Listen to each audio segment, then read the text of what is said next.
What's going on, man? Have we ever met? I don't think so. I saw you play with Ray Cola in New York, but we didn't meet that night. So Okay. Was that's that the at like closest. the Rockefeller Center thing? Yeah. When the roller rink thing, that was sick. Oh, wow. You were there. Cool. You should have said hi. You were busy. I Yeah. felt honored just to get to go there, honestly. So I had never been to like the Rockefeller Center like skating rink, so that was pretty fun. Do you live in New York? I do, yeah. Oh, okay. For some reason, I thought you were from here or not like from California. Yeah, I'm from California. I'm from like Orange County, and then I lived in LA for like almost 10 years before I moved to. I'm pretty new to New York, so yeah. Got it. Well, I'm getting ahead of ourselves. We haven't even said who we are. I'm Barclay Crenshaw, and this is Great Dane. What's your real name? Dane. Just Dane. That makes perfect sense. Yeah, just Dane. Great Dane. Right. Yeah.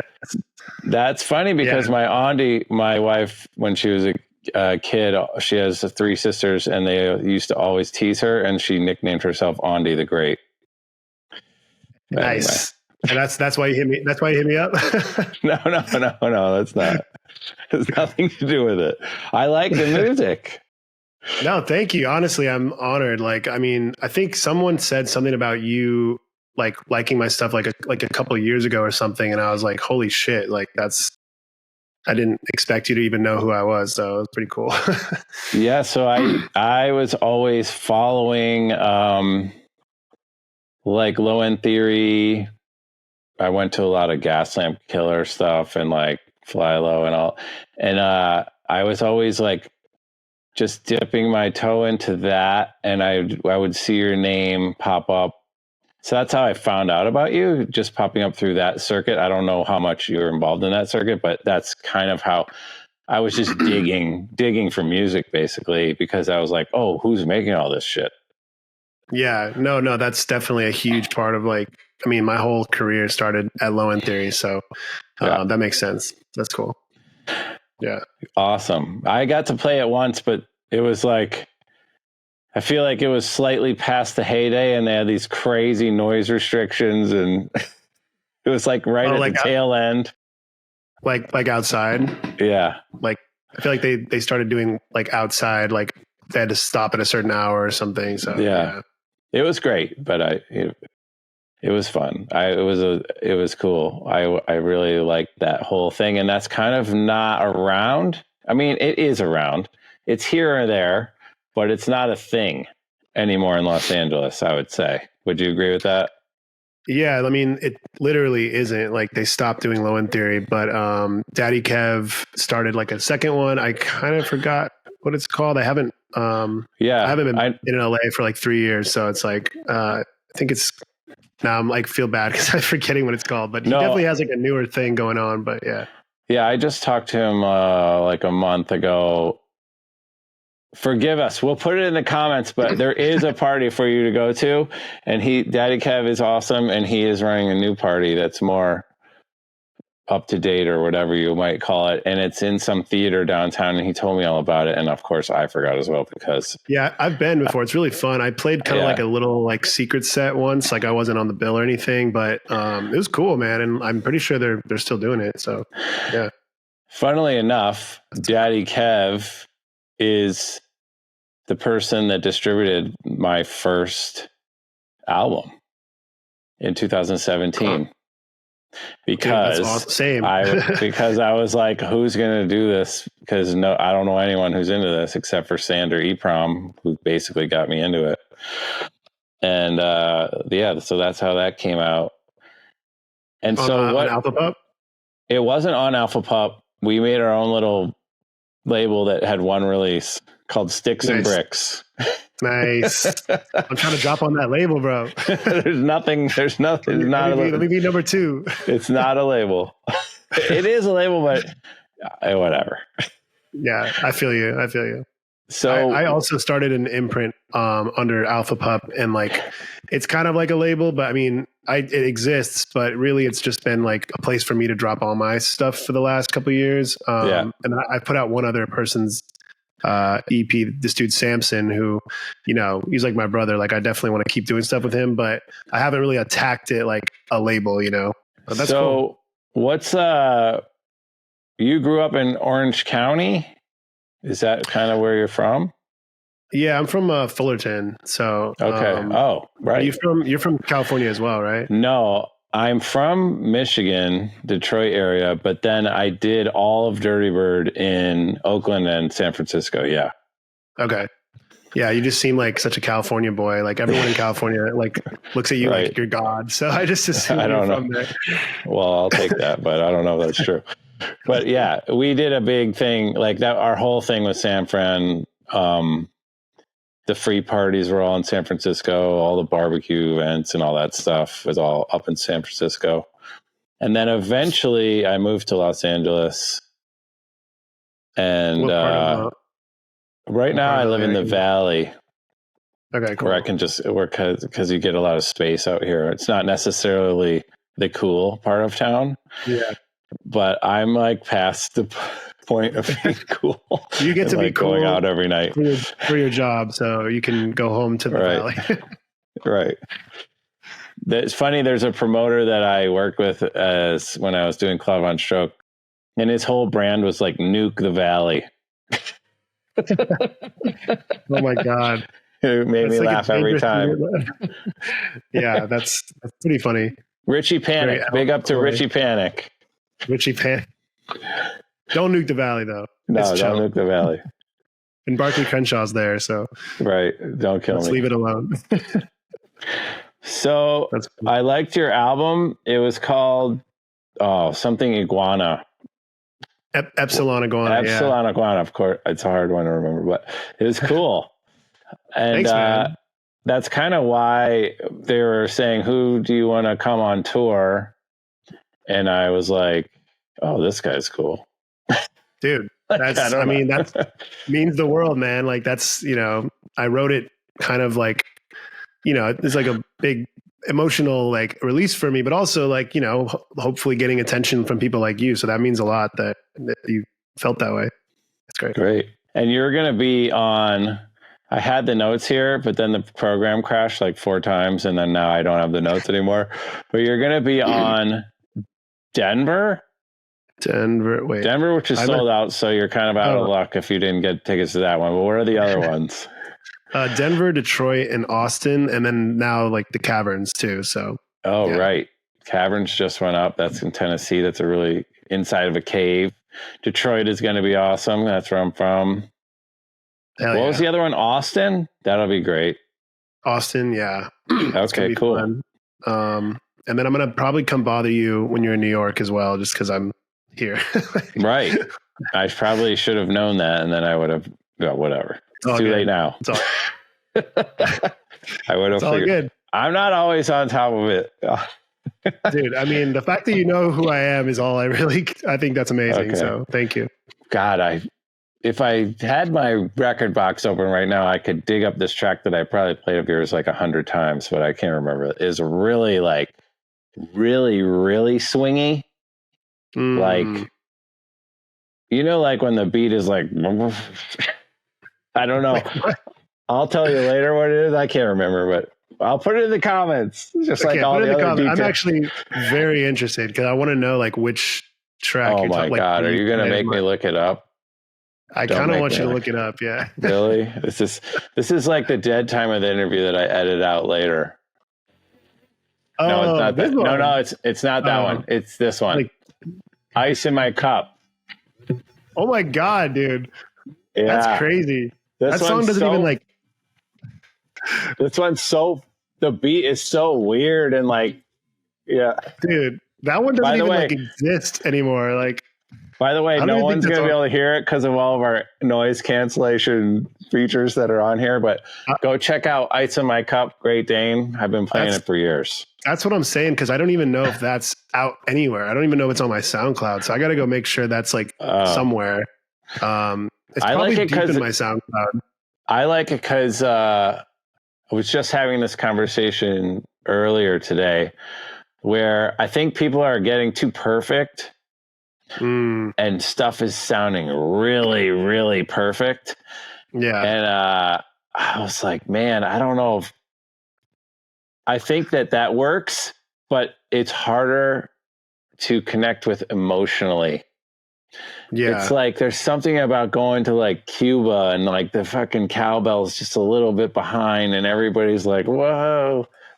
I don't know. You know what I mean? Dude, that's what I strive. I mean, I totally also like feel the pressure to like just get better. Like when I hear that track, I'm like, there's so many things I want to like produce better about it, but I still love it. And I think like, I still want to keep that like imperfect. I feel like the early like Great Dane tracks and like what I try to keep going with my new shit is like, you know, lots of perfect kind of like mixing stuff and like bass and whatever. But then like one element is like actually like how I played it. You know what I mean? It's exactly like how I like, you know, just played it with my finger, you know, like a little like cowbell or something, you know? So yeah. Yeah. It's so there's a really extreme temptation as a producer to quantize everything because you're just like, I just need it to be right. And you start questioning like, is it so off that it's just wrong? Yeah. And is it really wrong? If it's wrong, that's my real question is it actually wrong? I don't know. No, and that's like the constant question is like, is it like, can I still like vibe to this or is it like gonna bother me? Like, right. Yeah, for sure. Now there are tracks that I literally can't even map. And I actually like those too. Like you can't, like your CDJ will not even track it. It's just like fuck it. I don't know what this is. That's the real DJs that can play that shit. The real DJs that can just play shit that like doesn't even make sense. Like, right. I mean, I love that kind of stuff. And I'm like, have you heard? Go ahead. Give me a track ID. Have you heard this? No, it's a whole ass producer. Like his name's I don't remember. Have you heard of that dude? No. It's like, I don't remember, but it's missing like all the vowels except for the I, but he's like SoundCloud, like goated. Like he's got like 70,000 followers. He's like huge. And like, he's in Jersey and I had him come out and play it. Like I had a monthly going, in Brooklyn. I mean, I kind of still have it going, but he came out and played for me and he's like, dude, no one ever books me. I was like, why, dude? You have so many followers. You have so many songs. Like weird. And he was amazing. He was like an amazing live DJ too. So all his tracks are like that. Like, you know, like, I feel like you have to kind of be like a musical, like he'll have basically like every track has like 2 drops and they're in different BPMs and it's like crazy. Oh, wow. This sounds like a marketing issue to me. This is, I don't know, man. I mean, I'm a big proponent of him. I think he's amazing. Like there's so many good people who just for one reason or another don't, put all the pieces together. I think you need a lot of pieces to get something to work. That's at least what I've learned over my 20 plus years. I'm like, yes, having the best music is the number one most important thing, but you kind of need a lot of other things to be working to get a project off the ground.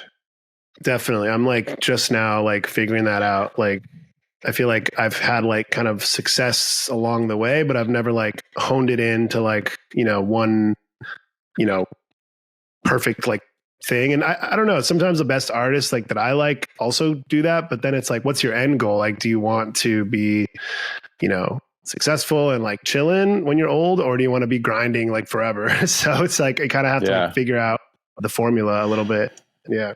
Well, yeah, this is an eternal question for everyone, I think. And something that I've kind of figured out for maybe younger producers who care is you need to make the grinding part the fun part, because then you won't care. I mean, okay. What I mean by grinding is broke. Do you want to be broke? Yeah, like, no, I get it. Do you want to grind like all the time?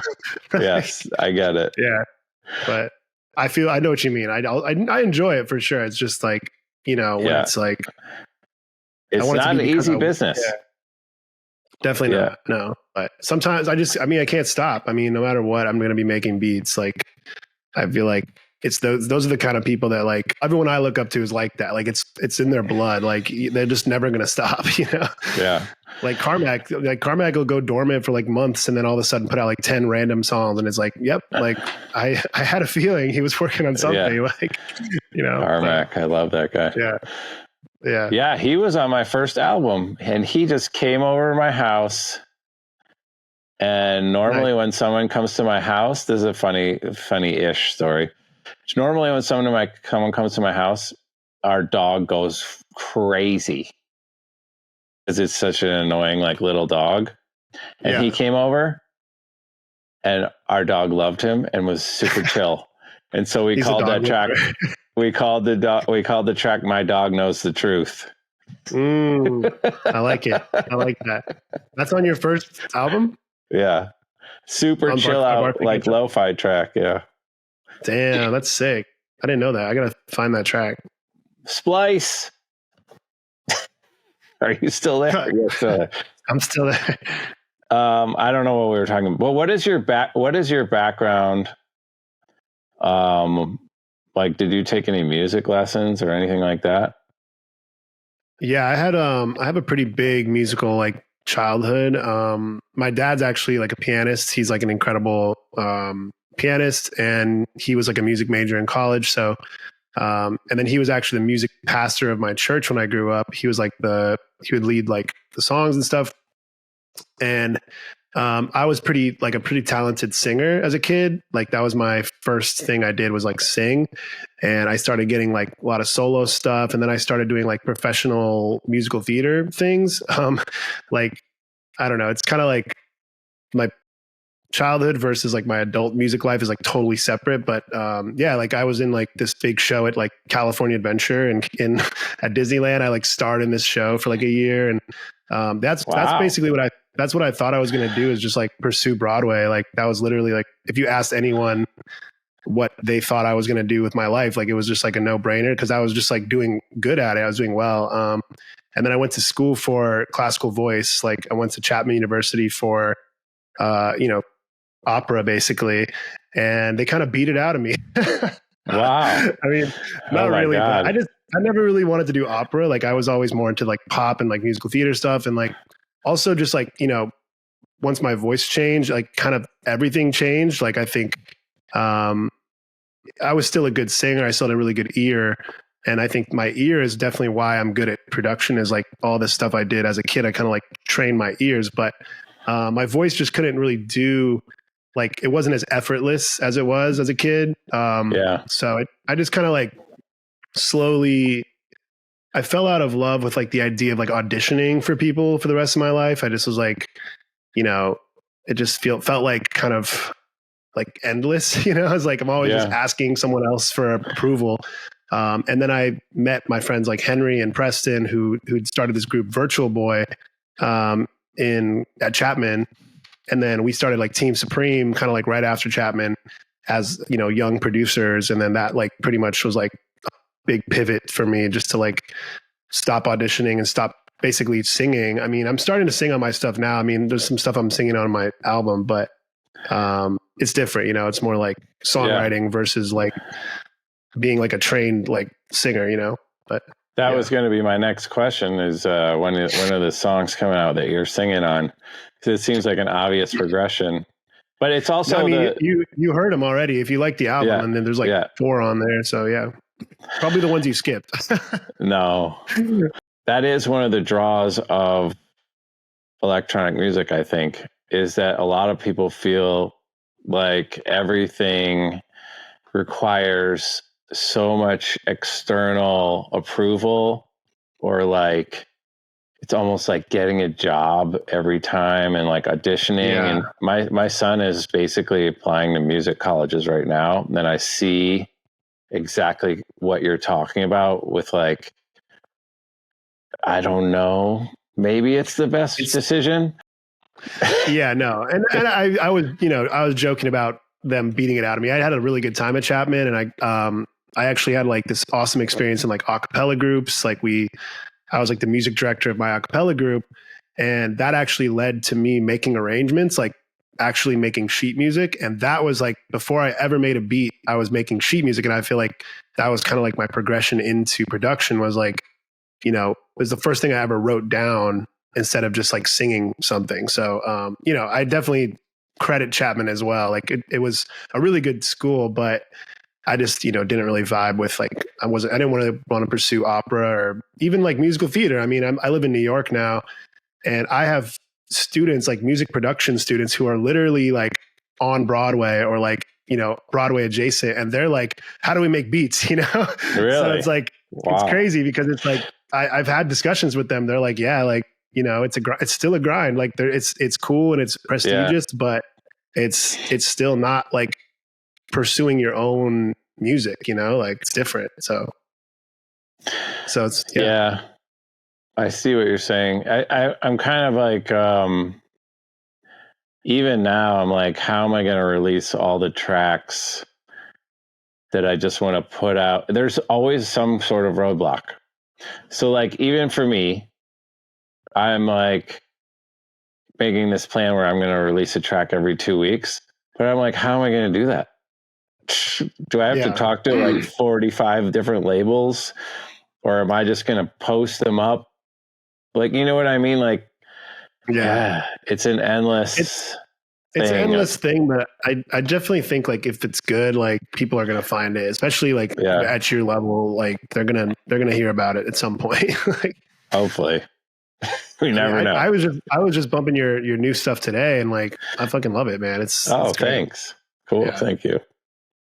It's really good. Well, that's good. Yeah. And listen to the album. It's fire. Thank it's you. not out yet, right? You're kind of like building up to the. I just sent you like the DJ VIP folder maybe yesterday. I was just starting to send that out. Yeah.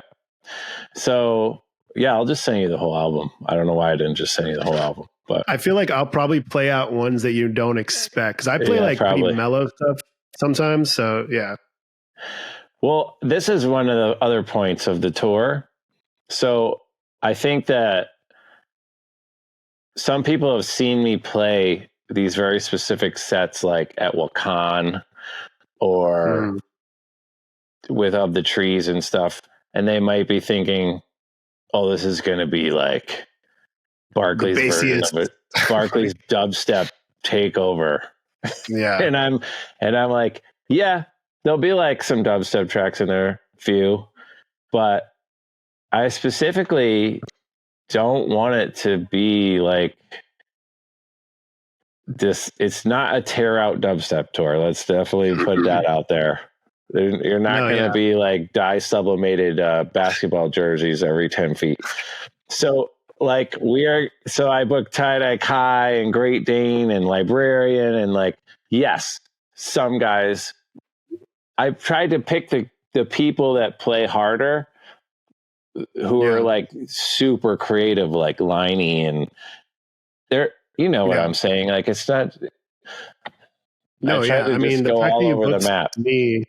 the fact that you booked me is like clearly like it's like a obvious like you're open to other things, you know, like because I just played like a show in Portland a couple days ago, and it was like a headline show, and I feel like my headline shows are like very like, because if you're there for me and you've been following my music for years, like it's pretty all over the place. So it's like I have this very like open kind of like, I don't want to say like fan base, but like, you know, if you bought a ticket to a Great Dane show, you probably are like open to like whatever. So I think it's gonna be fun. It's gonna be fun to play with you, because I know how to like cater to like, you know, the Jersey, like the Jerseys people, but I feel like it's gonna be fun to find kind of like that middle spot where you know, I have music that kind of falls in the more pretty category that I'd like to play, and I know Tie-Dye Kai does as well, and you do. So yeah, it's gonna be cool. I do find that sometimes I get, you know how like if something works and you just keep rolling with it, they can be a trap to get like, oh, now I'm playing like 25 hard tracks in a row, but it's working so amazing that I'm just doing it. Fuck it. But that happens to everyone, I'm sure. But I even have like a little bit of, because the album is so all over the map, I have some anxiety about playing some of these. Like, there's like a Fela Kuti singing weird track that I'm singing, and I'm like, am I going to play this in the club? I don't know, but I should do it. I should do it. You should do it, and you should time it. Like, you should time it in a spot. Like, usually I try to like tire everybody out, you know, like get them to a place where it's like, they need to hear something chill. Yeah. Like, yeah. I think of it as like this kind of like a house set where I'll take you to this like maximum level, the hardest track in the folder, and then we're going all the way back to 90s hip hop, because we can't sustain this kind of energy. Like, unless we just want to like do a bunch of crystal meth or something, we can't do it. You heard it here. Barclay Crenshaw endorsing crystal meth. No. No, man. I mean, I was gonna ask, like, when you play, like, I guess bass or house sets, like, how far of a distance do you travel, like BPM wise? In a house set, I will throw in like a jungle track here and there, like maybe once a night. But besides that, it's not that far. It's like 123 to 128. It's a very tight little window there.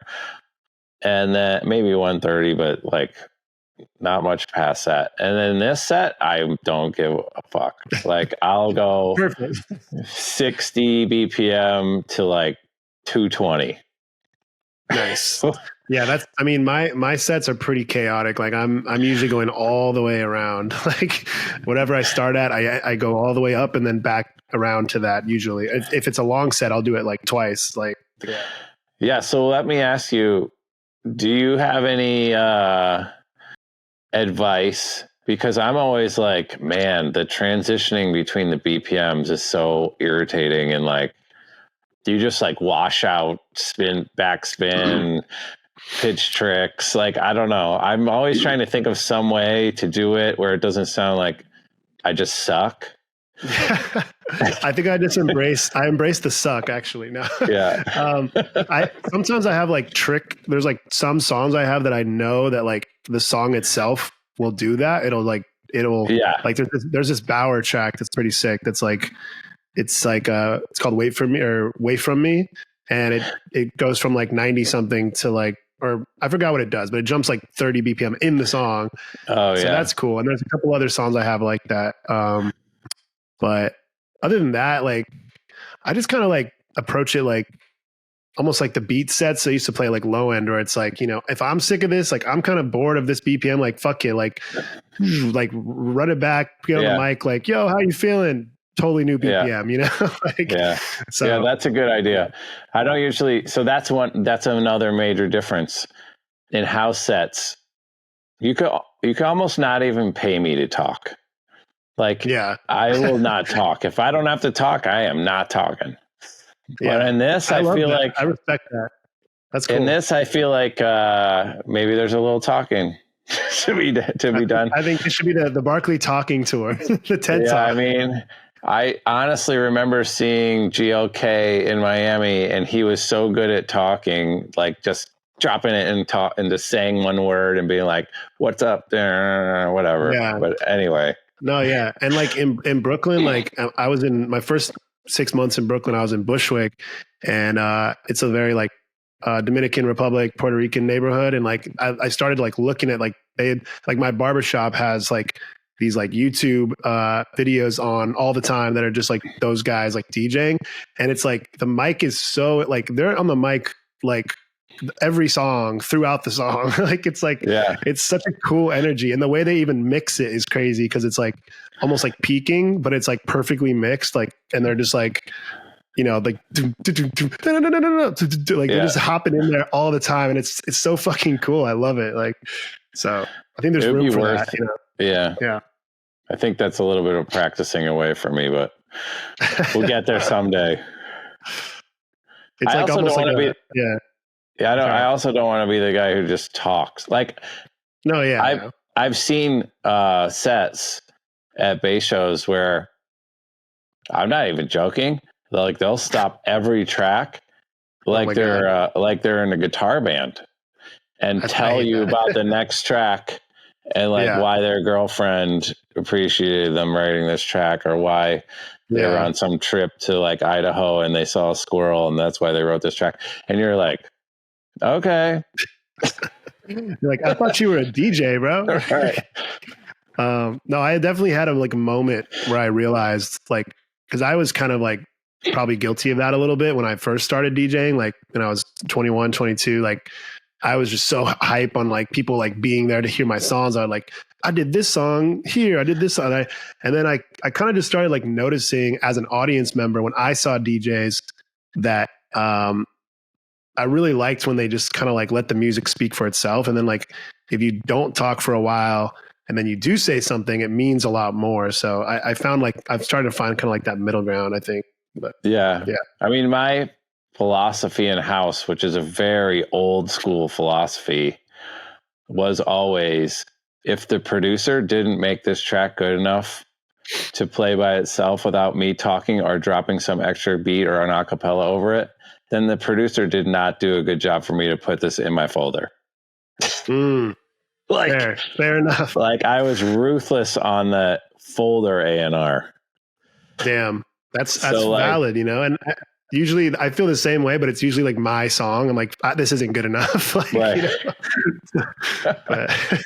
Yeah, but I mean, there is a space for that. It's like the jungle MCs. Some of them are really annoying and they never stop talking. And some of them are just placed at that exact time where you need them to tell you what's happening and like what's about to go down. And then it's like pure energy. And, you know, there's a place for everything. Definitely. It's a delicate like balance for sure. Yeah. So I don't know. Is there anything else you want to promote or talk about that you got going on?